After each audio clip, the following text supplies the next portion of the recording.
Focaccia, originated by Italy, loaf bread. How it enjoyed. Focaccia is an Italian flatbread similar to pizza dough, typically topped with herbs, garlic, and olive oils. It's often served as an appetizer, side dish, or even used for sandwich bread.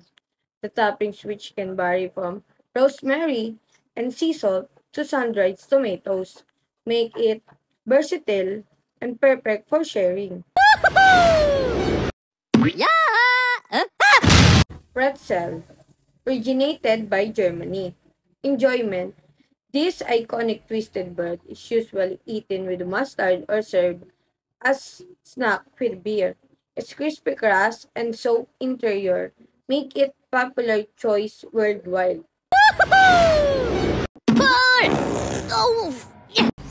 Soda bread, originated by Iran.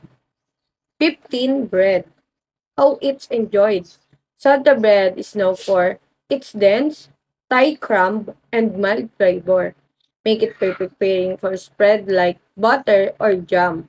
Some variation include raisins or seeds, giving it a unique twist.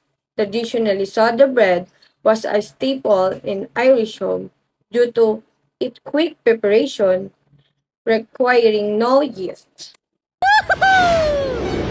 Why bread is a comfort food? Bread is deeply woven into many cultures and family traditions, which is why it's often considered a comfort food. From its warm, home-baked aroma to the wide variety of textures and flavors, bread satisfies not just hunger but also nostalgia. It can evoke feeling from warmth and togetherness, especially when shared during family meals. Whether it's a simple slice of white bread or a richly spiced loaf of bar bread is universally loved from its ability to nourish and snooty.